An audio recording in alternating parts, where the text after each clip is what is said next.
Hi, today I'm going to tell you about Holes by Lois Akar. Holes is a book about a boy named Stanley Yelnats, who one day is walking home from school and a pair of tennis shoes falls from the sky. Stanley decides to take them home with him because his dad continues to work on shoes to try to find a cure for foot odor. Little does Stanley know that they were a famous basketball player's Clyde Livingston's. Eventually, Stanley is arrested and he is convicted of stealing the shoes. He's sent to Camp Green Lake, a place where juveniles go if they have committed a crime. Stanley and his family attributed this to his bad luck. He has bad luck from his no-good, dirty, rotten, pig-stealing great-great-grandfather. When Stanley arrives at camp, he meets Mr. Sir, who hands him a shovel. The shovel is 5 feet long. He tells Stanley that he must dig one hole every day that is 5 feet deep and 5 feet wide. After meeting Mr. Sir, he meets Mr. Pendanski, a counselor, who then introduces Stanley to the rest of his cabin. Stanley meets his cabin mates, Magnet, X-Ray, Squid, Armpit, Zigzag, and Zero. He also tells Stanley that if he finds anything while digging his hole, he must tell an adult as soon as possible. Throughout the story, we learn about Stanley's great-great-grandfather, Elia, who wanted to marry a girl. She was also being pursued by a pig farmer, so Elia went to a gypsy, Madame Zeroni, for help.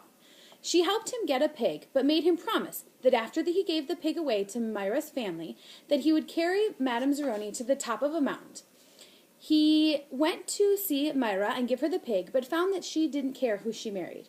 So he left and changed his mind. He left for America and forgot his promise to Madame Zeroni. The story then goes back to Stanley at Camp Green Lake.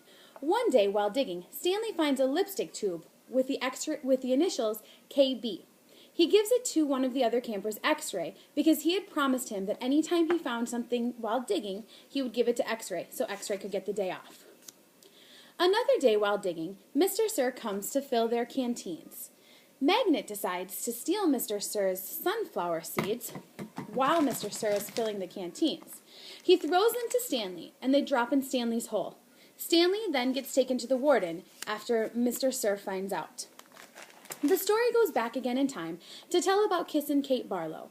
She lived at Green Lake and one day kissed Sam the Onion Man. This was against the law because she was white and he was black. She was driven out of town with Sam on his boat, Mary Lou. Sam was killed and Kate became an outlaw known as Kissin' Kate Barlow. 20 years later, after being an outlaw, she returned to Camp Green Lake and ran into a previous suitor. He demanded she give him her money from being an outlaw.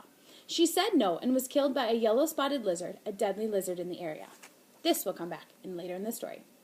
Back to Stanley. Mr. Pendanski was making fun of Zero one day. Zero got fed up and decided that he was going to run away. Stanley was so upset that Zero ran away that he decided to steal Mr. Sir's truck. While trying to run away, he drove the truck into a hole and Stanley had to run away as well. While running away, Stanley is walking towards Thumb Mountain and runs into Zero. He runs into an overturned boat named Mary Lou, and underneath the boat is Zero. Zero is sitting there drinking sploosh from a jar. That's what Zero calls it, but they don't really know what it is. They just know that it smells peachy. Stanley and Zero keep going to the top of Thumb Mountain. They find mud, which means there must be water somewhere.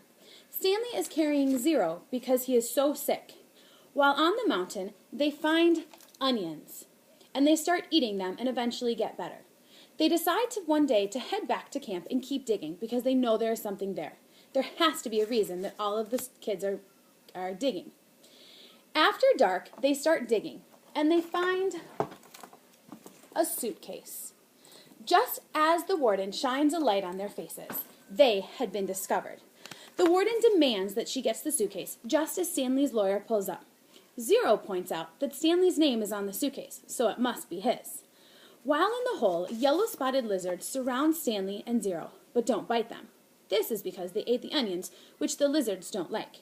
It turns out that Stanley is found innocent of stealing the shoes and gets to go home. Stanley leaves camp, and Zero gets to go too, because the warden lost his file. Camp Green Lake is shut down, and Stanley takes the suitcase home with him. Inside was jewels, deeds, and stocks, which makes his family rich.